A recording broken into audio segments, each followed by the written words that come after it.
झिंझिण्यांपासून त्वरित आराम मिळवा. सेन्सोडाइन रॅपिड रिलीफ बरोबर. आपल्यावर भाजपचे नेते आणि माजी खासदार रणजितसिंह नाईक निंबाळकर आहेत. आज राज्याच्या मुख्यमंत्र्यांनी राजीनामा दिलेला आहे. ते काळजीवाहू मुख्यमंत्री म्हणून आता कारभार पाहणार आहेत. मात्र निकाल लागलेला आहे, बहुमत मिळालेलं आहे. अजूनही मुख्यमंत्री पदाचा चेहरा ठरत नाही किंवा मग सरकार स्थापनेची तारीख ठरत. सरकार स्थापनेची तारीखसुद्धा लवकर कळेल. मला अपेक्षा आहे, माझ्यापेक्षा मीडियाला जास्त लवकर कळेल.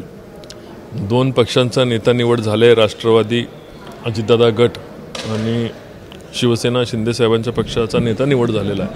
आमच्या पक्षाची नेता निवड आज उद्यामध्ये अपेक्षित आहे. नेता निवड झाल्यानंतर मला वाटतं मुख्यमंत्री आणि सर्व मंत्रिमंडळाच्या शपथविधीची तारीख कळेल. देवेंद्र फडणवीसांच्या नावावरती दिल्लीतून शिक्कामोर्तब झाल्याची माहिती मिळते. देवेंद्र फडणवीसच भाजपचे मुख्यमंत्री बनते. देवेंद्रजींच्यालाच केंद्रबिंदूस धरून भाजपच्या कार्यकर्त्यांनी हे आज 230 जे महायुती आलेली आहे, एवढा मोठा कल हा महायुतीला मिळालेला आहे. आणि त्याच्या सर्वाच्या ठिकाणी देवेंद्रजींचा त्याग असेल, पक्षवाढीची भूमिका असेल, 106 आमदार असतानासुद्धा बाजूला बसण्याची भूमिका असेल, हा पक्ष कार्यकर्त्यांना दिलेला संदेश होता. आणि देवेंद्रजींना पुन्हा आणण्याकरता महाराष्ट्र लढला आणि आमच्यासारखे सर्वसामान्य कार्यकर्ते ठिकाणी देवेंद्रजींना पुन्हा या म्हणून आम्ही त्या ठिकाणी ताकदीने लढलेलो आहे. तेच मुख्यमंत्री व्हावेत ही महाराष्ट्राची अपेक्षा आहे. म्हणजे देवेंद्रजी आलेत, मात्र आता ते परत मुख्यमंत्री बनून महाराष्ट्राच्या समोर येतील अशी आमची अपेक्षा आहे. राज्याचे मुख्यमंत्री एकनाथ शिंदे यांची सुद्धा अपेक्षा आहे की 2.5 वर्ष जे आहे ते आम्ही मुख्यमंत्री म्हणून जरी कारभार पाहिलेला असला तरीसुद्धा भाजप सत्तेमध्ये आली, राज्यामध्ये महायुतीचं सरकार अस्तित्वात आलं, आमचा सुद्धा हक्क आहे अशी शिवसैनिकांची भूमिका आहे. यावरती काय तोडगा काढला जाऊ शकतो? फॉर्म्युला सांगितलं जातो की 2 वर्ष भाजप, 2 वर्ष शिंदे गट आणि त्यानंतर मग एक वर्ष अजित पवार गटाला मिळेल. तसा काय फॉर्म्युला ठरला नाही. असा राजकारणामध्ये खो खोचा खेळ कधी खेळला जाईल असं मला वाटत नाही. याच्यामध्ये एकनाथ शिंदे साहेबांचं काम फार चांगलं होतं, सर्वभूमिक काम होतं आणि 2.5 वर्षाची कारकीर्द त्यांची अतिशय चांगली झाली. आणि शिवसेनेच्या कार्यकर्त्यांना एकनाथ शिंदेसाहेब मुख्यमंत्री व्हावेत असं वाटणं स्वाभाविक आहे आणि आम्हीसुद्धा त्यांचं काम ॲप्रिशिएटच करतो. पण महाराष्ट्राची भूमिका आणि महाराष्ट्रातल्या जनतेला 2019ला देवेंद्रजींना जो मॅन्डेट दिलं होतं ते मॅन्डेट कुठेतरी अपूर्ण राहिलं आहे आणि देवेंद्रजींना मुख्यमंत्री बघण्याचं स्वप्न महाराष्ट्राचं अपूर्ण राहिलेलं आहे आणि संपूर्ण महाराष्ट्राच्या स्वप्नाचा विचार करणं या ठिकाणी आज मला जास्त आवश्यक वाटते. म्हणजे देवेंद्र फडणवीसच मुख्यमंत्री व्हावे, तेच व्हावेत अशी आमची अपेक्षा आहे. फलटणच्या जागेची बरीच चर्चा जी आहे ती राज्यभरामध्ये झाली. आता सध्या रामराजे निंबाळकर जे आहेत ते अजित पवार गटामध्ये विधान परिषदेवरती आमदार आहेत. दुसऱ्या बाजूला त्यांचे बंधू राष्ट्रवादीमध्ये आहेत. त्यांच्या उमेदवारांना राष्ट्रवादी काँग्रेसमध्ये प्रवेश केला. शरद पवारांच्या निवडणूक लढवली, पराभव स्वीकारावा लागला. आत्ता भूमिका काय आहे? महायुती म्हणून महायुतीतलं तिथलं वातावरण चांगलं राहून तुम्ही अजित पवारांना काय सल्ला देणार? या ठिकाणी फलटणचा उमेदवार निवडून आमदार झालेले आहेत सचिन पाटील. आम्ही त्या ठिकाणी सर्वसामान्य शेतकरी कुटुंबातल्या सचिन पाटलांना त्या ठिकाणी सर्वांनी मिळून ताकदीनं आमदार केलेलं आहे. मला लोकसभेला मिळालेलं मताधिक्य फलटणमध्ये आणि नूतन आमदारांना मिळालेलं मताधिक्य जवळपास सारखं आहे आणि त्या ठिकाणी जनतेने मी केलेली विकास कामं 5 वर्षात फलटणला आणलेला निधी त्याचं कंटिन्युएशनसाठी सचिन पाटलांना लोकांनी मतं दिली आणि त्या ठिकाणी 30 वर्षाचे असणारे रामराजे आणि त्यांच्या कुटुंबाची सत्ता लोकांनी संपुष्टात आणली.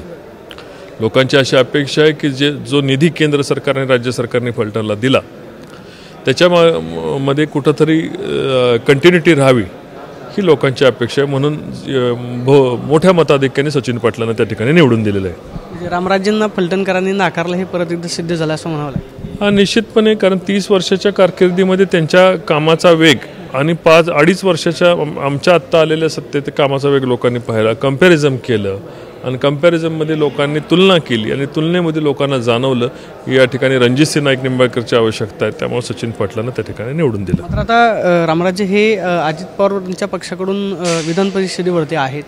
तुम्ही काय सांगणार आहात का? कारण त्यांचे बंधू राष्ट्रवादी काँग्रेस शरदचंद्र पवार पक्षामध्ये आहेत, हे उघडपणे प्रचार करताना कुठेही पाहायला मिळाले नाहीत.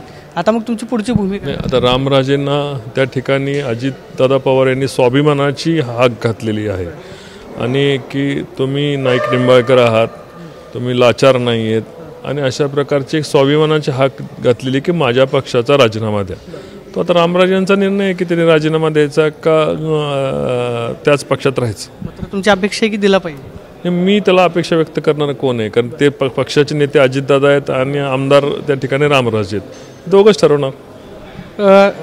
दुसऱ्या बाजूला माळशिरसमध्ये आता उत्तमराव जानकर तिथं आमदार झालेत, मात्र तिथले जे तुमचे भाजपचे उमेदवार होते ते असं म्हणाले की रणजितसिंह मोहिते पाटलांचा जो आहे तो विधान परिषदेवरचा राजीनामा जो आहे तो भाजपनं घ्यावा. तुमची सुद्धा तीच भूमिका. माझी तीच भूमिका राहणार आहे, कारण लग्न एकाशी करायचं आणि नांदायला दुसऱ्याच्या घरात जायचं ही भूमिका योग्य नाही. ज्या पक्षाचं खावं त्याच पक्षाशी इमानही गणवावं. त्यांनी ज्या पक्षात लोकसभेला आणि विधानसभेला जे होल पाडायचं काम केलं, भोकं पाडायचं काम केलं ते कुठंतरी योग्य नाही. आणि म्हणून त्यांनी एक नैतिकच्या दृष्टी करून ठेवून त्या ठिकाणी राजीनामा द्यावा. आज मी तर भारतीय जनता पार्टीचा कार्यकर्ता म्हणून निश्चितपणे या ठिकाणी राजीनामा त्यांनी द्यावा असं माझं मत आहे. जर कदाचित राजीनामा त्यांनी दिला नाही तर तुम्ही मग पक्षश्रेष्ठींकडे तक्रार करणार का? कारण विधानसभेच्या प्रचारामध्ये ते दिसले नाहीत, लोकसभेच्या प्रचारामध्ये ते दिसले नाहीत. आता पुढची भूमिका काय असेल? पक्ष म्हणून तुम्ही पक्षश्रेष्ठ नाही. या ठिकाणचे त्या ठिकाणचे स्थानिक माजी आमदार माझे मित्र राम सातपुते यांनी त्याची मागणी केलेली आहे आणि पक्षश्रेष्ठी त्याच्यावर योग्य निर्णय घेतील असं आम्हाला अपेक्षित आहे. म्हणजे जर परत मोहिते पाटील भाजपात आले तर त्यांच्यासाठी काय दारे उघडे आहेत, बंद आहेत का? नाही, आता कोणाला दारं उघडं ठेवायचं बंद करायचं काय माझ्या लेवलचा निर्णय नाही. हा शेवटी पक्षाच्या पातळीवर धोरणात्मक निर्णय घेतला जातो आणि जो काही पक्ष निर्णय घेतात तो कार्यकर्त्याला स्वीकारावा लागतो. पाहतोय की पक्ष जो निर्णय घेईल तो कार्यकर्त्याला स्वीकारावा लागेल. मात्र राज्यामध्ये देवेंद्र फडणवीस हेच मुख्यमंत्री व्हावेत अशी भाजपच्या कार्यकर्त्यांची अपेक्षा आहे, अशी प्रतिक्रिया रणजितसिंह नाईक निंबाळकरांनी दिल्याचं पाहायला मिळत आहे. Camera person Rakesh Soni, Pradeep Kapse, TV9 Marathi, Navi Delhi.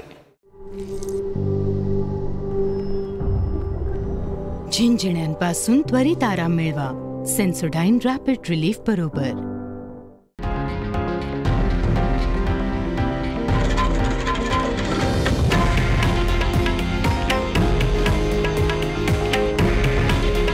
हे आहे देशातील नंबर 1 न्यूज नेटवर्क आणि आपण पाहत आहात TV9 मराठी. काळजी तुमची, हित महाराष्ट्राचं.